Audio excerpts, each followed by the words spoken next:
At 3 a.m., I overheard my son-in-law on the phone. The meds are making her confused. Tomorrow I'll get her committed. Then I just need to get rid of my wife, and all that money is ours. My blood ran cold, but I knew exactly what to do. Let's just say he got a big surprise during his morning shower. But first, let me tell you how this nightmare began. If you're watching this, subscribe and let me know where you're watching from. 3 months ago, my world started crumbling when Dr. Morrison prescribed new blood pressure medication. The first week was hell. Honestly, I was dizzy, disoriented, bumping into furniture like some kind of drunk sailor. I'd put my coffee cup down and forget where I'd left it 5 minutes later. I couldn't remember if I'd locked the front door or turned off the stove. Normal adjustment period, Dr. Morrison assured me. But my son-in-law, Brandon, saw a golden opportunity dancing before his greedy little eyes. "Mom's really declining fast," he told my daughter Sarah over dinner that first night, his voice dripping with perfectly practiced concern. "Maybe we should start researching memory care facilities before this gets worse." I was sitting right there at the kitchen table, mind you, but apparently I'd become invisible. Just another piece of furniture he needed to dispose of. Sarah, bless her trusting heart, looked genuinely worried as she glanced between Brandon and me. "Do you really think it's that serious already?" she asked, reaching over to squeeze my hand. "Mom's always been so sharp." "These cognitive declines can progress incredibly quickly at her age," Brandon replied, cutting his perfectly grilled steak with surgical precision. "The man even ate like a sociopath. We need to be proactive about this situation. Waiting too long could put everyone at risk." The medication side effects leveled out completely after 2 weeks, exactly like Dr. Morrison had predicted. But Brandon's systematic campaign against my sanity was just getting started. He began documenting everything, creating incidents out of thin air, building his case with the methodical patience of a true predator. "Margaret forgot to turn off the stove again," he'd announced to Sarah when she came home from her 12-hour nursing shifts, even though I hadn't used the stove that day. "I found her wandering around the backyard in her nightgown at 2 in the morning, he'd report with deep concern when I'd simply gone outside to check on my prize-winning roses. Sarah worked brutal hours at the hospital, pulling double shifts to cover for understaffed departments. She'd come home exhausted, emotionally drained from dealing with sick patients and their families all day. She was the perfect target for Brandon's manipulation because she trusted her husband completely and didn't have the energy to verify his stories. Every evening became the same routine. Brandon would greet Sarah at the door with fresh reports of my latest incidents, rubbing her shoulders while she unwound from another hellish day. "I'm getting really worried about leaving her alone during the day," he'd say, his voice heavy with fake burden. "What if she falls down the stairs? What if she forgets to lock the doors and someone breaks in? What if she starts a fire?" My daughter, God love her naive soul, believed every single word. She started watching me with those careful, pitying looks that adult children give aging parents when they're planning to ship them off somewhere. The same exact look I'd once given my own mother before Alzheimer's actually took her mind. But here's what Brandon didn't realize. I wasn't declining at all. I was paying very close attention to everything happening around me. And late Tuesday night, when he thought I was safely unconscious upstairs, I discovered exactly what kind of monster my daughter had married. The old house creaked and groaned as I crept down the stairs at 2:47 a.m., my bladder demanding immediate attention despite every instinct telling me to stay hidden in my bedroom. That's when I heard Brandon's voice drifting from the kitchen, low and urgent, like he was sharing state secrets. "She's positioned exactly where we need her to be right now," he was saying into his phone. "Confused enough that nobody will question the commitment papers when we file them, but still mentally competent enough to sign legal documents if we time this whole thing perfectly." I pressed myself against the hallway wall, my heart hammering so violently I was certain he'd hear it echoing through the house. 38 years of marriage to my late husband Frank had taught me the crucial difference between when to listen carefully and when to speak up. This was definitely a shut up and listen moment. "The commitment hearing is already scheduled for Thursday morning," Brandon continued, his voice filled with the kind of satisfaction that made my skin crawl. "Dr. Peterson owes me a substantial favor from our medical school days. He's agreed to testify that she's become a clear danger to herself and others. Once she's officially declared mentally incompetent, I can petition the court for complete power of attorney over all her financial assets. There was a long pause while whoever he was talking to responded. I could hear the faint sound of another voice through the phone, but couldn't make out the words. Sarah. Brandon actually laughed, and the sound was like fingernails on a chalkboard. Poor Sarah will be absolutely devastated at first, of course, but she'll get over it eventually, especially when she realizes we're finally free from this burden. No more confused elderly woman shuffling around our house in her bathrobe. No more constant worry about what crazy, dangerous thing she might do next. Another pause, longer this time. The life insurance policy alone is worth $2.3 million, plus her personal savings account and the house, which Frank apparently left entirely to her. Turns out the old cop was much better with money than anyone realized. Poor, naive Sarah has absolutely no idea how wealthy her mother actually is. My legs nearly buckled underneath me.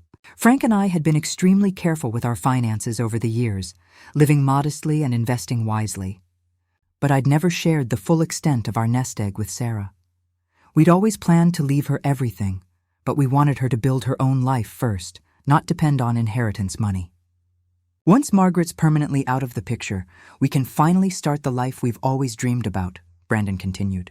Travel the world. Buy that beach house in Florida you keep talking about. Live like the wealthy couple we're meant to be. Sarah's too soft-hearted and sentimental to ever put her own mother away herself. But once the decision's been made for her, she'll eventually see it was absolutely for the best. The casual, matter-of-fact way he discussed my death sent ice through my veins. This wasn't just about stealing my money, though that was clearly his primary motivation. This was about completely eliminating an inconvenience from his perfect life. No, absolutely not. She cannot be allowed to linger indefinitely in the psychiatric facility, Brandon said firmly. That would be far too expensive long-term, and there's too much risk that she might recover enough mental clarity to cause serious problems for us. I'm thinking 6 months maximum, maybe even less than that. These places are absolutely notorious for medication errors, accidental falls, sudden unexplained declines in elderly patients. Tragic and heartbreaking, but definitely not suspicious to outside observers. I'd heard more than enough. My son-in-law was methodically planning to murder me, and he was using my own beloved daughter as his unwitting accomplice in the scheme. I somehow made it back to my bedroom without incident, but sleep was absolutely impossible after what I'd overheard. Instead, I lay in bed staring at the ceiling, my mind racing as I formulated a plan. Brandon thought he was dealing with a confused, helpless old woman. But Frank had trained me well during his 25 years as a police detective. I understood exactly how predators operated, and more importantly, I knew how to think like one when necessary. First priority, I needed solid, irrefutable evidence of Brandon's conspiracy. He was clearly too intelligent to leave obvious traces of his criminal plan lying around. But everyone makes crucial mistakes when they feel completely secure and untouchable. He thought I was harmless and mentally declining, which would ultimately prove to be his fatal miscalculation. Second priority, I needed reliable allies who could help me execute my counterplan. Sarah was completely compromised whether she realized it or not, but I had other resources available that Brandon knew nothing about. Third priority, I needed to act fast and decisively. If the commitment hearing was really scheduled for Thursday morning, I had less than 36 hours to completely destroy his scheme and expose the truth. At exactly 6 a.m., I heard Brandon's alarm clock buzzing through the wall. His daily routine was boringly predictable.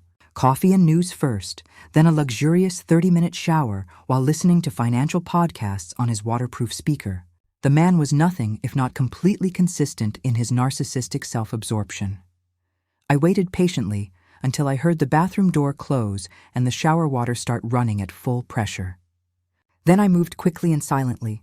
Brandon's iPhone was charging on the kitchen counter where he always left it, and he was embarrassingly careless about his security passcode. I'd watched him enter it dozens of times over the past few months. 0824, his own birthday.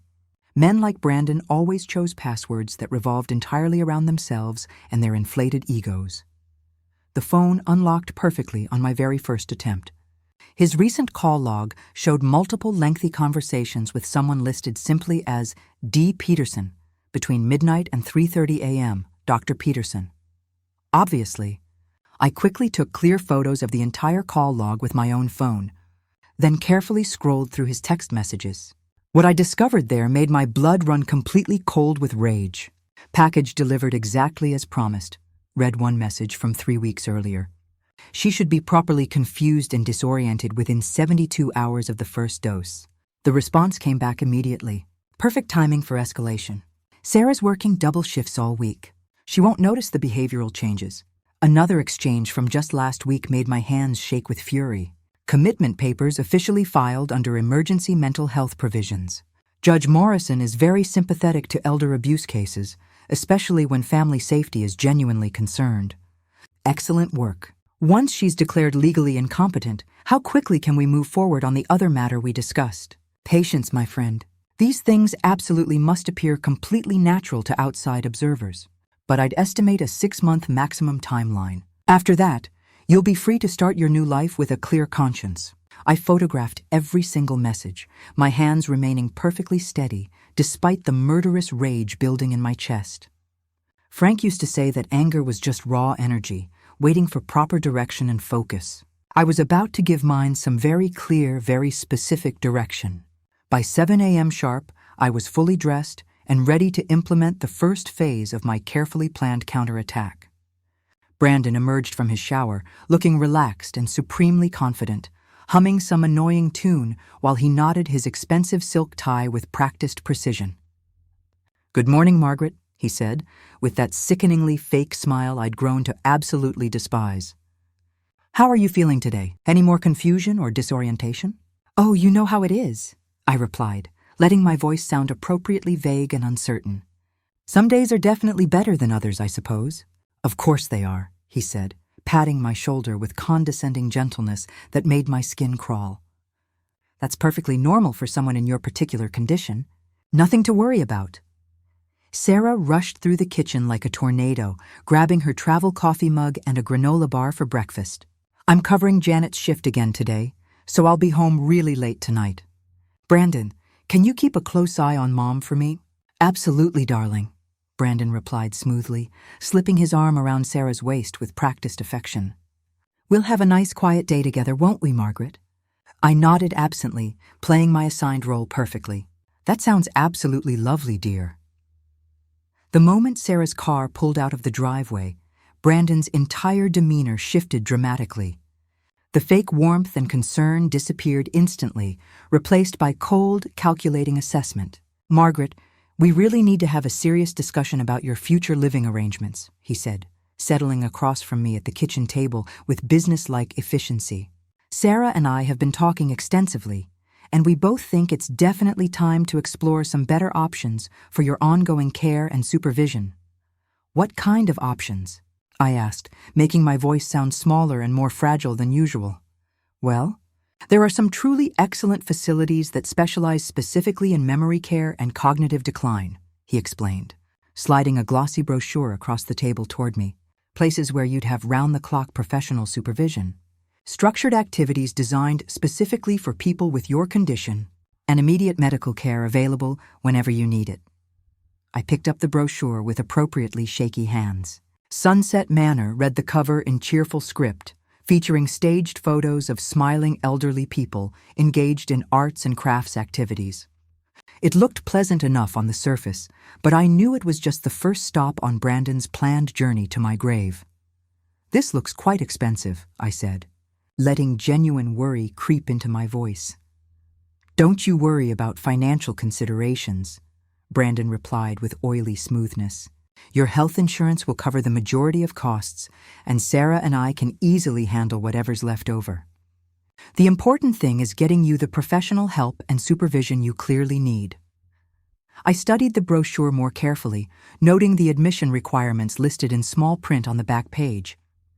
Physician referral required for all admissions, and more ominously, involuntary commitment provisions available for cases involving immediate patient safety concerns. When exactly would this transition happen? I asked with appropriate trepidation. "Very soon," Brandon said, barely concealing his eagerness. "Possibly as early as this week, if we can expedite the paperwork. We've already spoken with a qualified doctor who can properly evaluate your condition and make the necessary medical recommendations. Dr. Peterson, I wondered exactly how much money Brandon was paying him for this particular favor. I suppose if you and Sarah both think it's truly for the best, I said, letting resignation and defeat color my voice perfectly. Brandon's predatory smile returned full force. We absolutely do, Margaret. We really truly do. Now why don't you go upstairs and rest for a while? I have several important phone calls to make. Wednesday morning arrived gray and drizzly, perfectly matching the dark mood that had settled over our house like a suffocating blanket.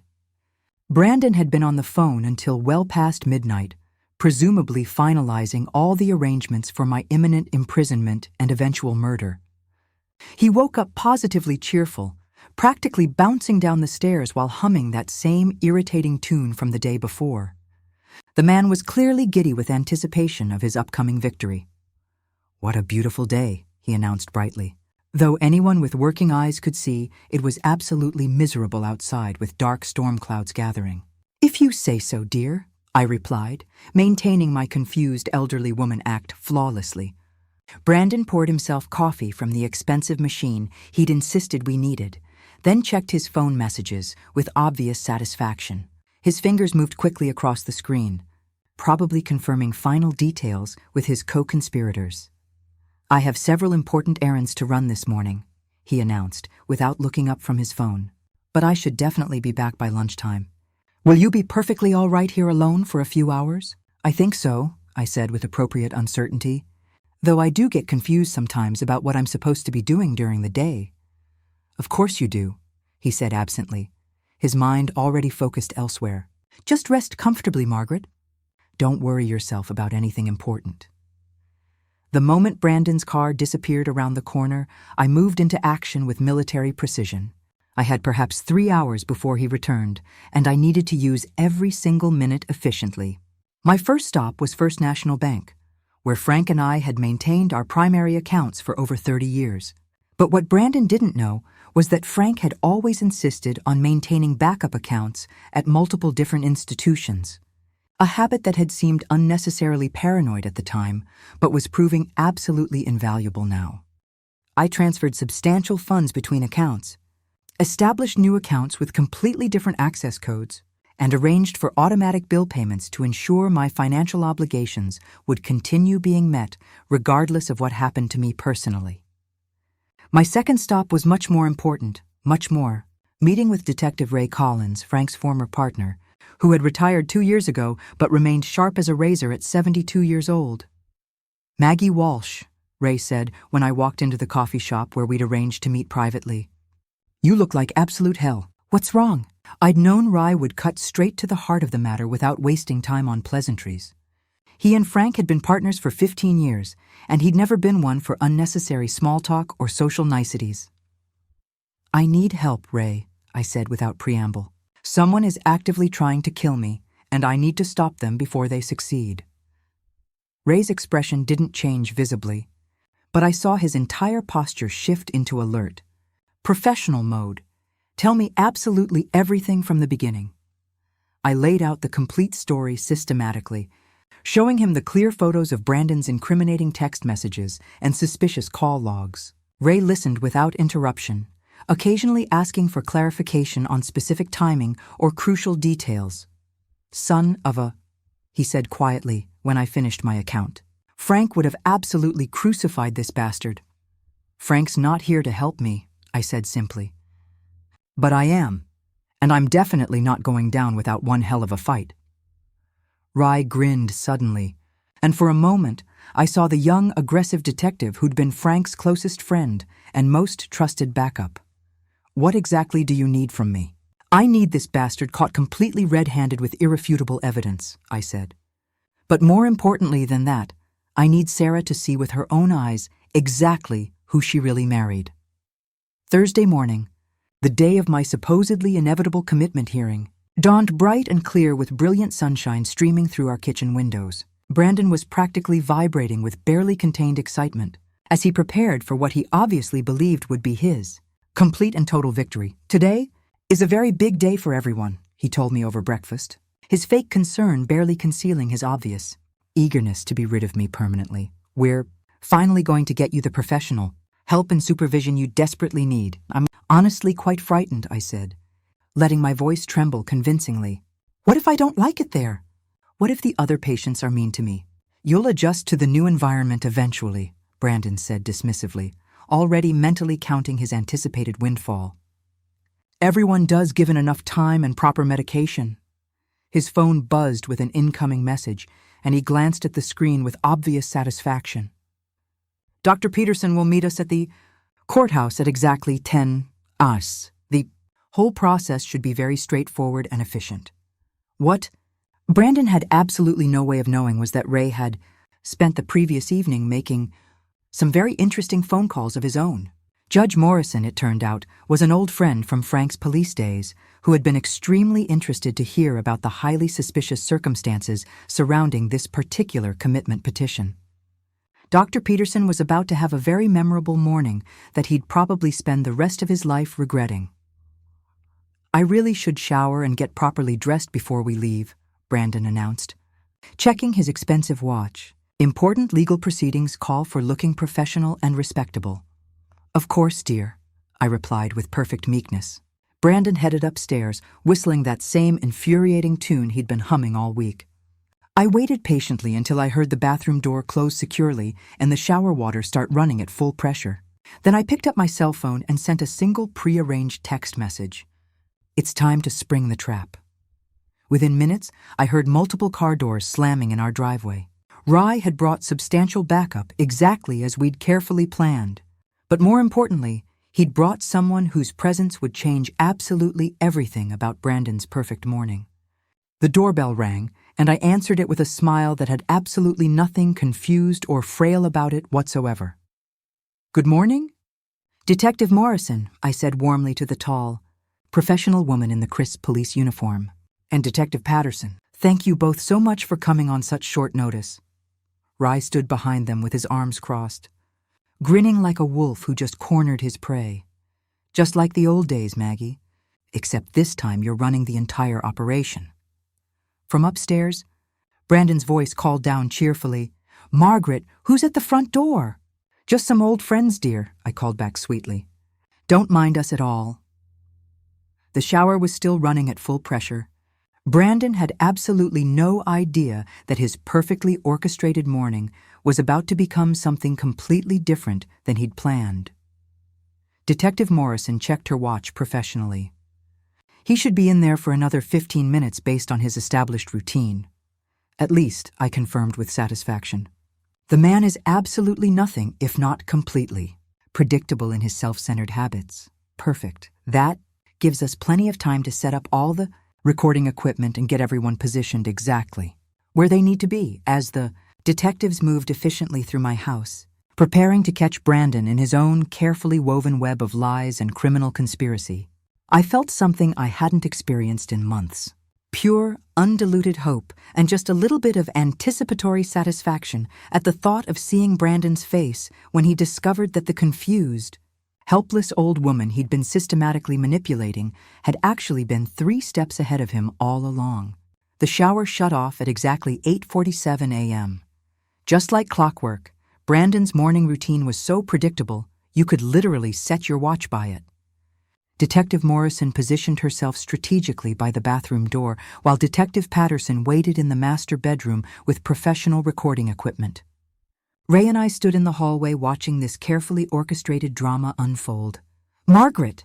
Brandon called from behind the locked bathroom door. "Can you bring me a clean towel? I forgot to grab one from the linen closet." This was absolutely perfect. Better than I'd even dared to hope for in my wildest dreams. "Of course, dear," I called back sweetly, walking toward the linen closet with exaggerated helpfulness. But instead of grabbing a towel, I turned the external lock on the bathroom door. Frank had installed that particular lock years ago when our grandson Tommy was staying with us during summer vacation to prevent him from accidentally locking himself inside. Brandon tried the door handle several times, clearly confused. "Margaret, the door seems to be stuck somehow." "Oh my," I said with perfectly feigned innocence. "That old lock must be acting up again." Detective Morrison stepped forward, her badge clearly visible and her voice carrying complete authority. "Mr. Hayes, this is Detective Morrison with the Ohio State Police. We'd like to ask you some questions about your recent activities." The silence from behind the bathroom door was absolutely deafening. "What the hell is going on out there?" Brandon finally shouted, his voice cracking with panic. "Margaret, open this door immediately." "I'm afraid I can't do that, Brandon," I said, dropping the confused elderly woman act entirely. "You see, last night I had the most fascinating conversation with some old friends about conspiracy to commit fraud and attempted murder." More silence, followed by frantic rattling of the door handle. "I don't know what you think you're talking about," Brandon called through the door, desperation creeping into his voice. "You're obviously confused, Margaret.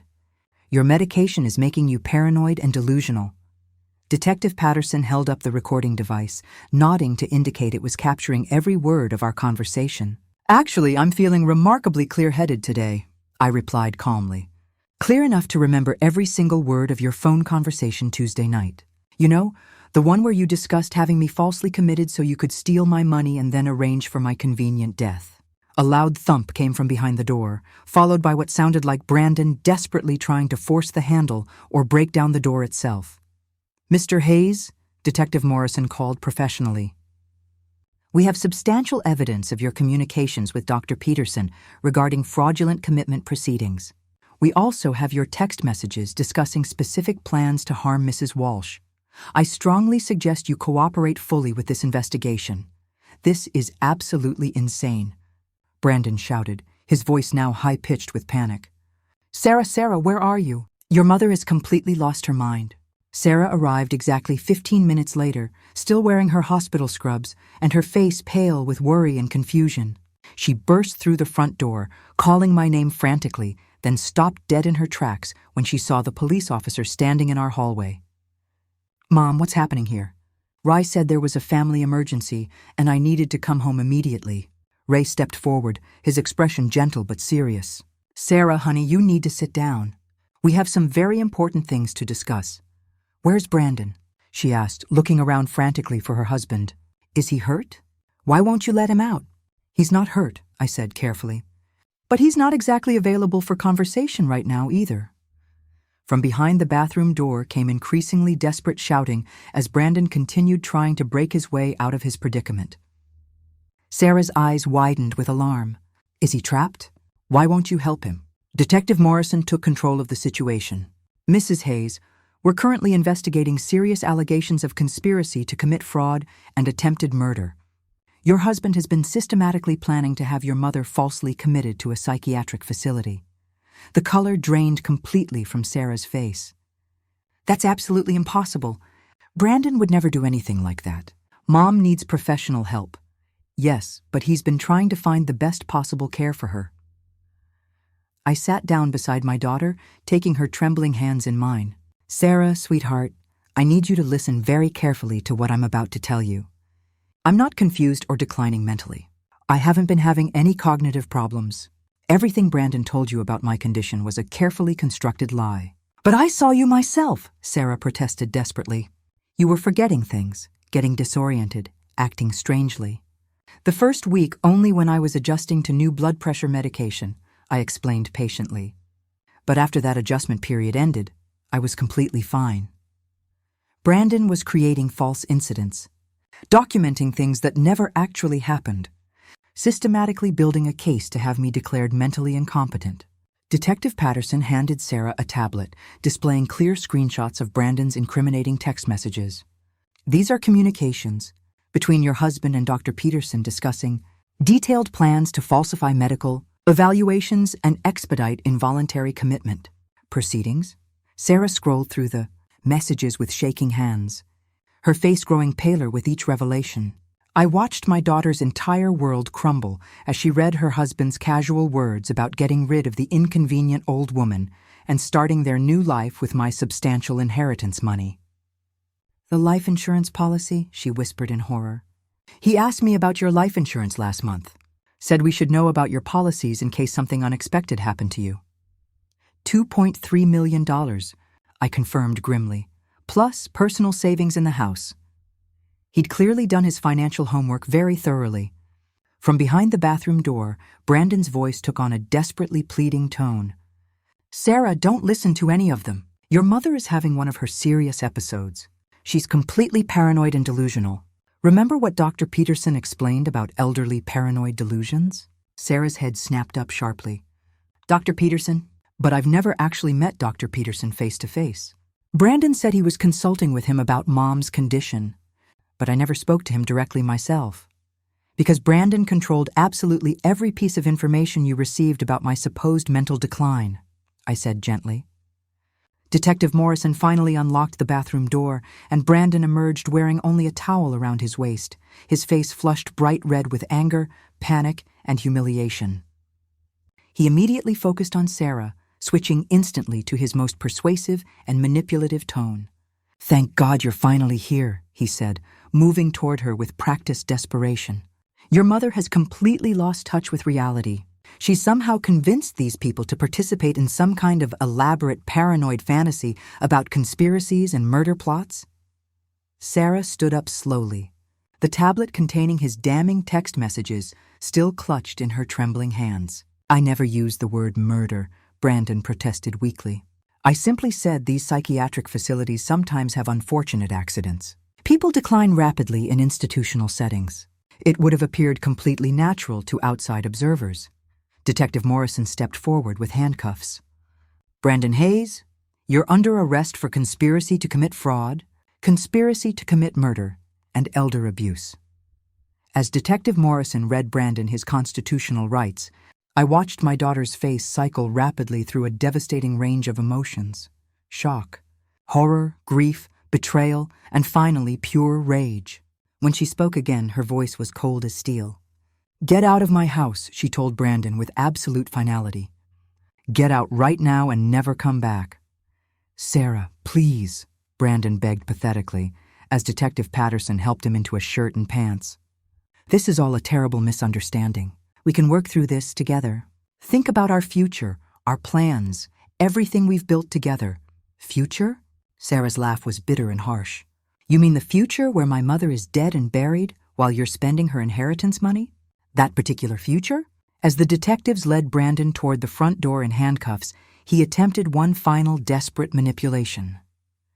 "Sarah, your mother won't live forever anyway. I was simply trying to prepare us for the inevitable reality. You'll understand when you're older, when you see how much the elderly can drain your financial resources and emotional energy." Sarah slapped him across the face. The sound echoed through the hallway like a gunshot. "My mother is 67 years old, you absolute psychopath. She could easily live another 20 or 25 years. 20 years you wanted to steal from her, from me, from everyone who loves her." After the police cars finally pulled away from our driveway, Sarah and I sat together in the kitchen where this entire nightmare had originally begun. She was crying uncontrollably, great heaving sobs that shook her entire body. "How did I not see what he was?" she kept asking through her tears. "How could I be so completely blind to his true nature?" "He was exceptionally skilled at what he did," I said gently. "Manipulation is a refined art form, and he'd clearly been practicing it for years before he met you. But you saw through his act completely." "I had certain advantages you didn't have," I pointed out. "I wasn't emotionally invested in believing he was a good man, and your father taught me to pay careful attention to what people actually do, not what they say." Sarah wiped her eyes with a tissue. "I'm so incredibly sorry, Mom. I almost let him completely destroy you. But you didn't," I reminded her firmly. "When you saw the real evidence, you believed it immediately. You chose me over him without hesitation. That matters more than you could possibly know." Rye joined us in the kitchen, setting down 3 cups of fresh coffee. "Thought you ladies might need some caffeine after this morning. It's been quite an eventful day." "What happens to Brandon now?" Sarah asked quietly. "He's going to trial with overwhelming evidence against him," Rye explained. Text messages, recorded conversations, witness testimony from the pharmacy technician who questioned the unauthorized prescription modifications. He's looking at 25 years to life in prison. And Dr. Peterson, he's cooperating fully with investigators. Rye grinned. Turns out this isn't his first time falsifying commitment papers for desperate family members. Brandon just happened to offer the biggest payday he'd ever seen. 6 months later, I stood in a packed courtroom watching Brandon Hayes receive a sentence of 30 years to life in prison. Dr. Peterson had received 15 years and permanently lost his medical license. Justice, as Frank used to say, wasn't always swift, but it was inevitably thorough when good people worked together. Sarah had filed for divorce the very day after Brandon's arrest. She'd also started intensive therapy to process how she'd been systematically manipulated and to rebuild her ability to trust her own judgment. It was difficult, painful work, but she was making remarkable progress every week. "I keep thinking I should have recognized the warning signs," she said, as we walked out of the courthouse together into bright sunshine. "There must have been red flags I completely missed." "Predators are absolute experts at hiding their true nature," I replied. "They study their victims carefully, learn exactly what they want to hear, become precisely what the victim needs them to be." "You're not stupid for falling for his act. You're human and you loved him." The media had picked up our story extensively, and I'd received hundreds of letters from other elderly people who'd experienced similar attempts at financial exploitation by family members. Many came from adult children who'd realized they needed to pay much closer attention to their aging parents, caregivers, and companions. Sarah and I had grown closer through this traumatic ordeal than we'd been since she was a young child. She'd moved back into her childhood bedroom while she searched for a new apartment, and we'd fallen into comfortable daily routines. Morning coffee together, evening walks around the neighborhood, long conversations about everything and nothing. "Do you think you'll ever be able to trust another man again?" I asked her one evening as we sat on the front porch watching a gorgeous sunset. "I'm learning to trust myself again first," she said thoughtfully. "That's what Dr. Martinez says is most important. If I can trust my own instincts and judgment, then I can gradually start trusting other people again. Your instincts about Brandon were actually correct in the very beginning," I pointed out. "You told me once that something felt off about how eager he was to manage all your finances right after you got married." Sarah nodded slowly. "But then he explained it so reasonably and logically. He said he was naturally good with money and investments, that it made perfect sense for him to handle all the bills and financial planning. It made me feel silly and paranoid for questioning his motives. That's exactly how skilled manipulators operate. They make you doubt your own perfectly valid perceptions and instincts." We sat in comfortable silence for a while, watching neighbors walk their dogs and children play safely in their front yards. Normal, peaceful life, the kind Brandon had tried to steal from both of us.